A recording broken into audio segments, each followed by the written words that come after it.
for those wanting to invest their money further east, how will the euro crisis affect the Russian market, and are there sectors within Russia and the surrounding region which are resistant to turbulence? Delighted to say Levan Vasadze is the chairman of Moscow-based private equity firm Prometheus Capital Partners and joins us now. Levan, thank you very much indeed. Well, look, there's a couple of axes in Europe which people are very interested in. One was the crumbling of the French-German accord. The other one, of course, the Germans have very good relations with Russia. Yes.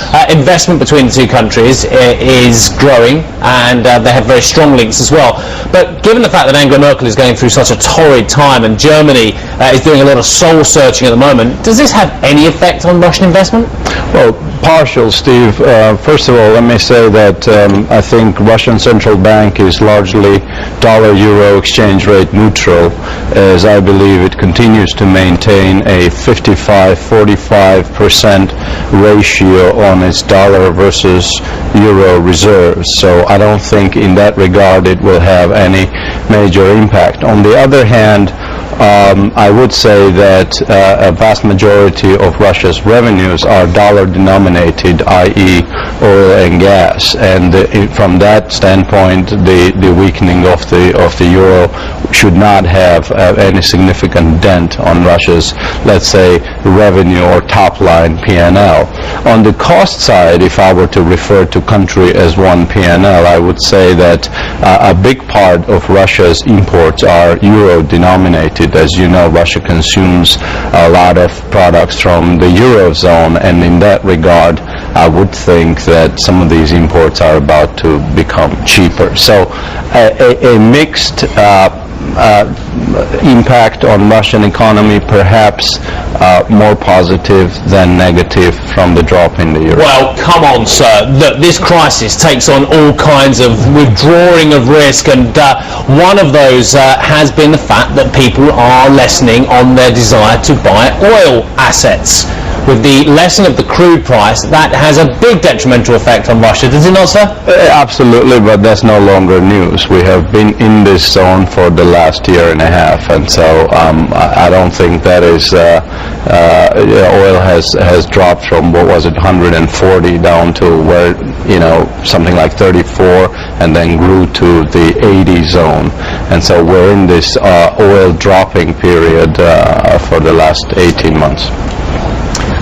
So I agree that you have a very good positive terms of trade effect, simply because your revenues are oil and your expenditure is more on the euro side, and the euro is cheapening. But when you are talking about the euro, I guess you are a little bit downplaying it, because I did see your central bank's statement for 2009 concerning reserve allocation, and there you did see that the euro's weighting in your currency reserves had been sharply reduced. So that happened in the year 2009. Now I'm wondering what is going to happen this year with the euro having much more question mark. I mean, I'm really interested in the discussion in your country. So what do people in Moscow think about the current developments we are facing in Europe, the challenges? Is that really seen as something which is undermining their willingness to take investment flows into Europe, or is it just affecting your flows into peripheral markets? You had a great relationship with Greece, for example. Is that being affected? Right. Well, first of all, let me say that euro was and continues to be regarded in Russia as a second sort of reserve currency. And often when you go into stores or restaurants, you will see prices denominated in what they call nominal units, which in the old days would only mean dollars. And in recent years, sometimes prices are denominated in euros. That is being partially affected. And I think overall the sentiment towards euro in Russia in recent years has been growing and positive. Right now, the 45% ratio of central bank reserves that I mentioned and you have also referred to, I think pretty accurately reflects Russia's foreign trade turnover proportion, i.e. Russia's foreign trade is about 45% in Eurozone, and Russia's central bank reserves are about the same.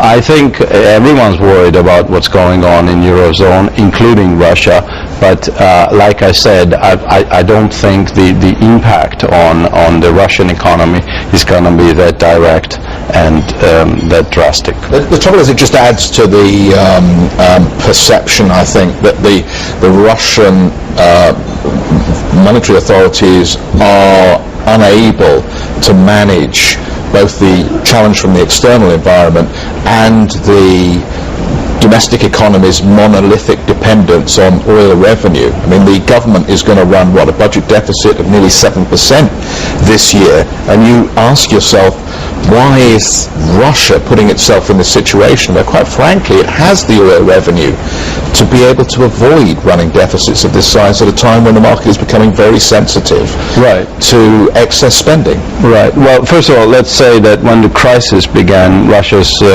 reserves pre-crisis were above $600 billion. And as you know, as you rightfully say, Russia is very dependent on crude exports, oil, gas, etc. And Russia's stock market was one of the hardest hit in the crisis. I believe the RTS index fell from 2,500 down to 500, losing something like 80% of its value from peak to bottom.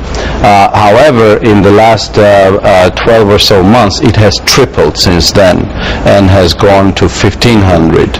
And so it has tripled from the lows, and it still almost has to double to reach its peak. Has a lot of sort of upside left in it to go.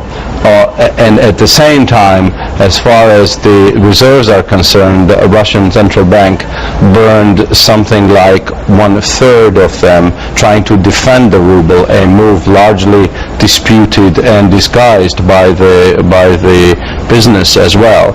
And so melted down its reserves down to 400 billion. Not all of this, by the way, was spent on defending the ruble, but also on protecting the banking system. We've got to wrap you up at that point. But thanks so much for coming in, being with us and sharing your thoughts.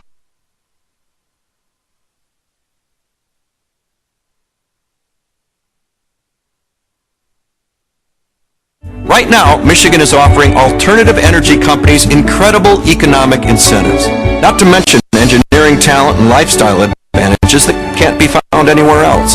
Go to MichiganAdvantage.org